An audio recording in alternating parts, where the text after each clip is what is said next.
I was really poor, and three people from the game industry became my patrons and kept me afloat, and they bought me my property on Vashon Island, all because of Dramaton and King of Chicago. They just, okay. And so, that impacted me a lot. I think we also had, let's see, so these are all 1990, this is so my worst game.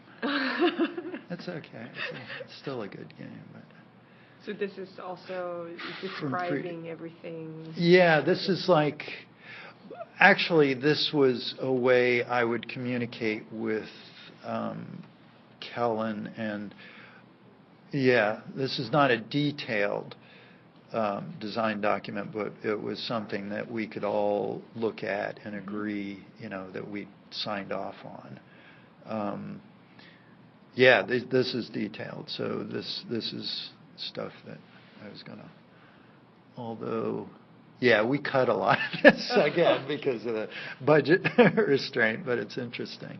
Okay, so from the Detectron, it was Future Cop, and then at Activision they named it Detectron, and then I was sick, and then Cineplay, we called it Free DC. Yeah, and this is graphics to do. Yeah. A lot of to-do lists. Checklist, I remember that. A lot of to-do lists. It's an inventory of what art was going to go in the game and what and features, not just art. But yes, we kept careful, art, and again schedules, so I knew what I was going to get, so I could integrate it. And what was that seems like? to be sort of like a budget? Milestones. You agreed you'd get some money. You had to stay alive while you were doing it. So when you hit particular milestones, you'd get a payment. That's the art budget that was just dealing. But this is, milestone, the projected date. I'd get this amount of money, $13,000. And then different versions. I did not do the MS-DOS or the Atari versions. Those were, and then that's pretty much the advance down there at the end. And in this case, would you be the one who's basically managing and keeping track of the budget, or would it be your agent, or? No, it would be, I had expenses that I had to, the equipment, software, that I had to budget, and as well as, bread and bologna. I think, I believe that's one of my this talks. is the talk. That's one at the Game Developers Conference, and it's funny. At that point, I considered King of Shadow to be a gallant failure. I forget what I honorable failure. Honorable failure. Yeah. But now I'm much more proud of it. Yeah. And then okay. This was where we were coming up with new commands for the robots.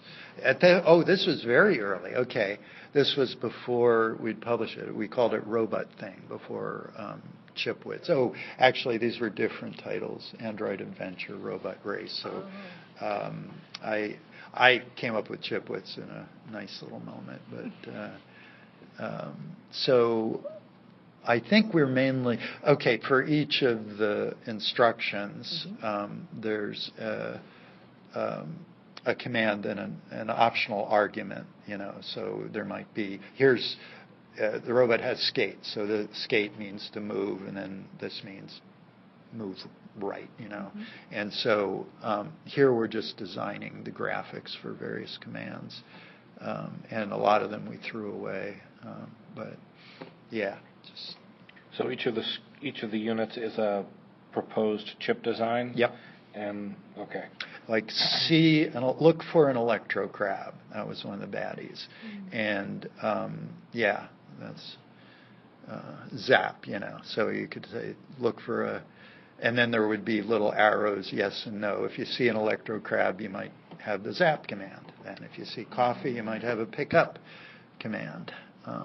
Is that seen? Oh, here, I know. This is an actual program. This is an experimental program. Oh. Yeah, it's not design. It's here. Yeah, It's a here paper you're looking for. prototype. Right. We wanted to see how elaborate and accurate, a program, we could play it on paper, essentially. Yeah. So that's amusing. Huh. Yeah, we were looking through this and we're trying to figure out. Yeah, no. Oh, yeah, no, this was after it Contest? came out. Yeah, at a local computer club in Minneapolis. They had a contest and we went out. Okay. Okay, this was when Don Daglow, when he wanted to do the Robo construction set, but he, EA lost interest, and so we returned their advance. Mm-hmm.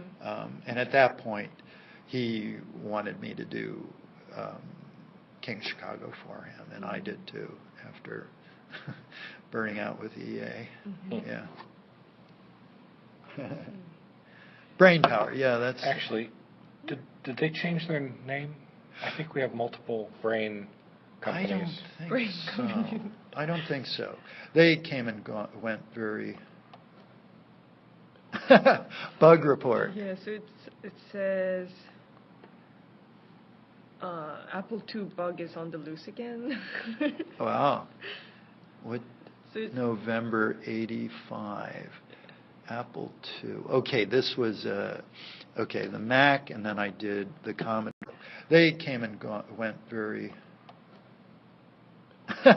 Bug report. Yeah, so it says Apple II bug is on the loose again. Wow. What? So November '85. Apple II. Okay, this was the Mac, and then I did the Commodore too. So this was a year after. Dealer. Okay, I remember this bug. Yeah, this bug.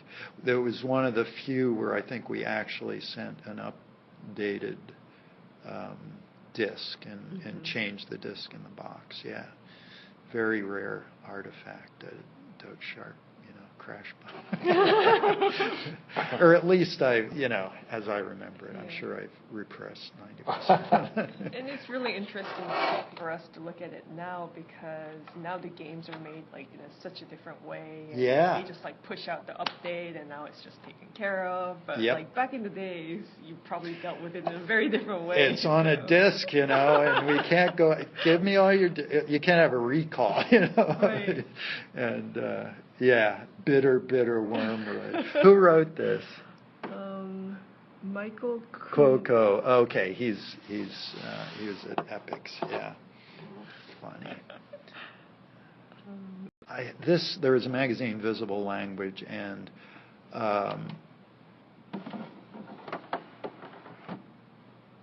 I think they published a story about Chipwitz. I've forgotten. I don't know. At least they were interested. Mm-hmm. The rest is. Oh, okay. Who wrote this thing? That was from Elton Broad. I think he was an academic who wanted to Oh, influence Chipwitz, who liked it. Suggestions for eyeballed. Yeah, that was the graphic language. Hope you and your publishers will grow to realize just how much of an achievement it represents. And he seems to love Japan. Yeah. Chipwitz, who liked it. Suggestions for eyeballed. Yeah, that was the graphic game language had, which coming up with ideas is not the hard part. Interesting. Okay, boy, I remember that, but it's fuzzy. consensus, that's a nice spelling.